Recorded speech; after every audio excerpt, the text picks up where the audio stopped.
Hey, what's up everyone? Today we're going to look at some resistors in a series and in a parallel setup and talk about how we can find the current and the voltage through them.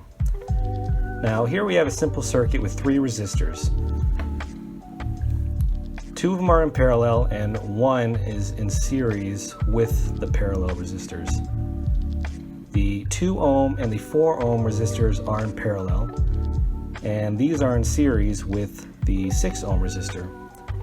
So an electron flowing through the circuit can either go through the 2 or the 4 ohm resistor once it hits this point. But once it gets over here, it has no choice but to go through the 6 ohm resistor. Now, since the 2 ohm and the 4 ohm resistor are in parallel, their total resistance can be found using this equation.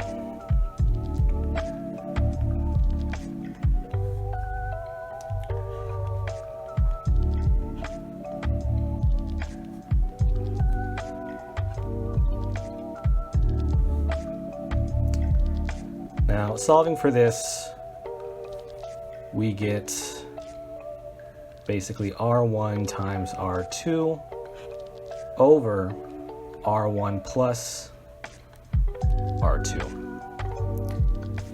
Now, plugging in our values, we have 2 ohms times 4 ohms over 2 ohms plus 4 ohms.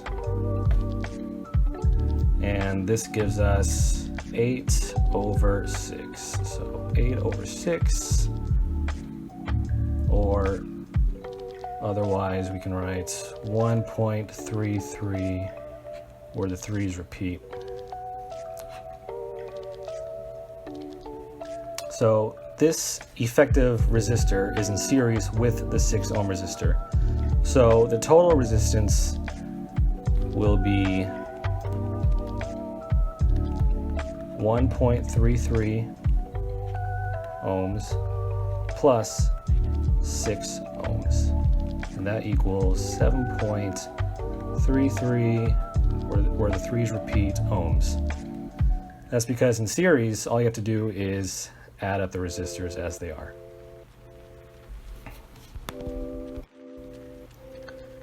Now let's find the current flowing throughout the circuit.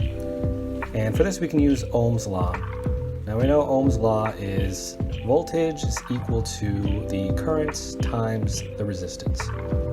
We can rearrange that so that we can find current as current is equal to voltage over the resistance. So let's plug in our values. We know we have 5 volts here. So we have 5 volts. And our resistance for the circuit is the 7.33 ohm. And that gives us 0.68 amps for the total current for the circuit. So that's going to be flowing through the 6 ohm resistor here. So we can put that here in this chart. Yeah, it's a little smashed up, but 0.68 amps for the 6 ohm resistor.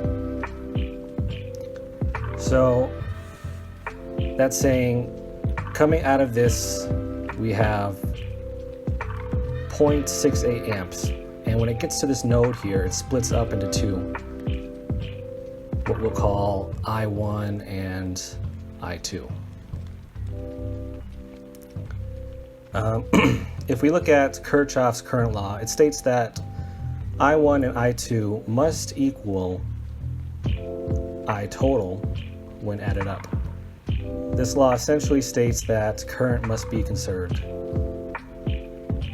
So we need to find the potential differences over all of the resistors and the current running through the 2 and the 4 ohm resistors. So looking at what we need, we can use Ohm's law to find the potential difference over the 6 ohm resistor. So using Ohm's law again, V equals IR. We have our current 0.68 amps times the resistor. We're trying to see the voltage difference over the 6 ohm resistor. So we're going to put 6 there. And that's going to give us about 4.09 volts. Now, since the 6 ohm resistor is in series with the 2 others, that means the remaining voltage must be over the 2 and the 4 ohm resistor. And since they are in parallel, they will have the same potential difference. And we can find that using this equation. So what we found here is, we'll call that V1. And our 5 volts is going to be V total. So V total is equal to V1 plus V2. And so if we plug in our values, we have 5 volts is equal to 4.09 volts plus V2. And if we rearrange that to find V2, we have 0.91 volts. This is the potential difference over these 2 parallel resistors.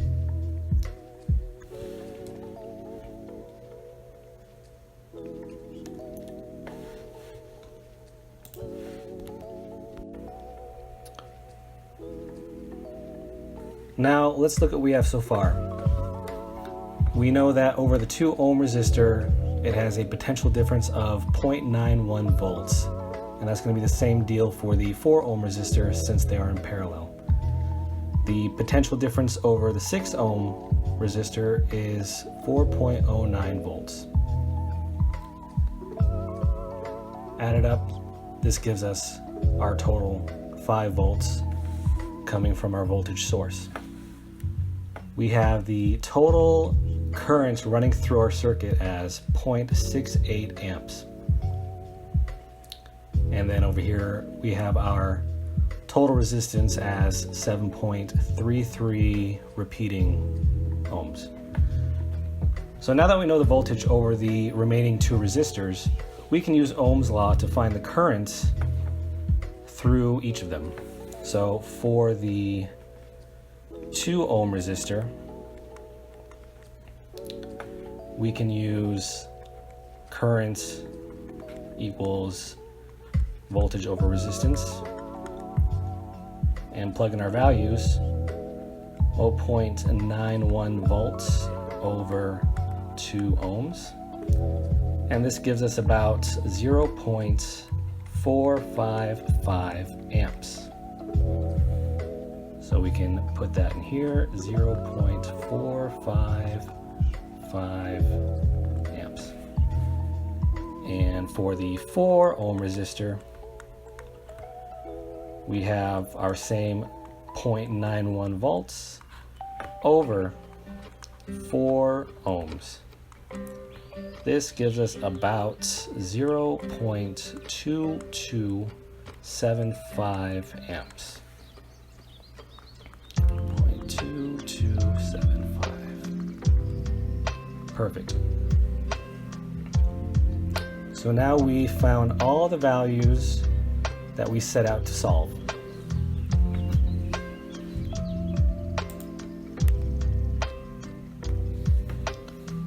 So notice how we get these 2 values and we add them up. They equal about 0.68 amps. So this shows that we lost no current throughout the circuit, which means current was conserved. Now, what happens if I add an infinite number of 1 ohm resistors in parallel here? Adding many resistors in parallel makes it easier for the current to flow. If I keep adding resistors in parallel, it eventually becomes infinitely easy for the current to flow. It has more ways to go, which lowers the resistance. And this can be seen from this equation here. R total is equal to 1 over R parallel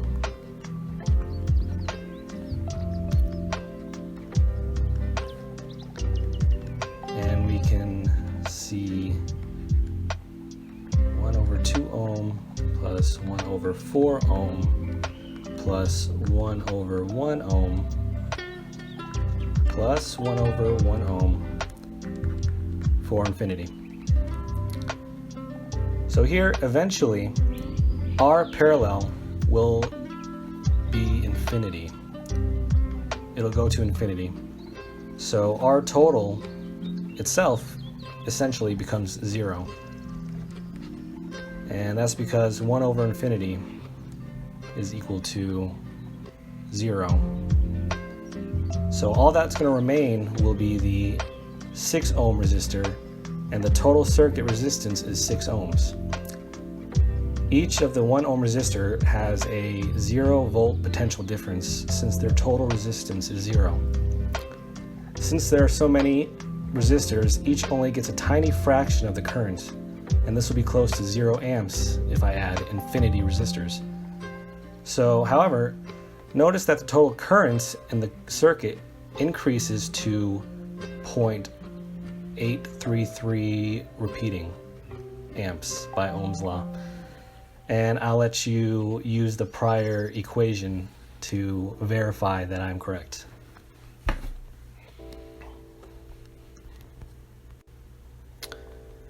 How about now? What if I add infinity 1 ohm resistors in series?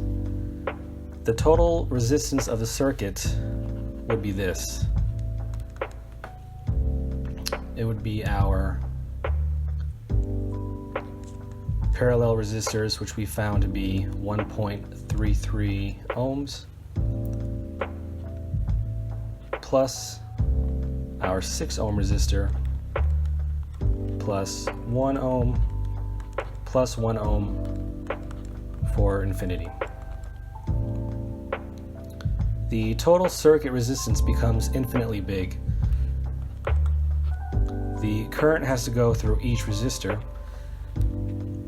and since the resistance becomes so big, no current can flow, and current is essentially 0 amps. The total voltage over the entire circuit is still 5 volts, but it is now shared by an infinite number of resistors, so they each have a really small voltage, which will be close to 0 if I add infinity resistors. So that's just a quick overview on how to solve for the potential differences in currents in parallel and series resistors. Thank you all for watching, and I'll see you all next time.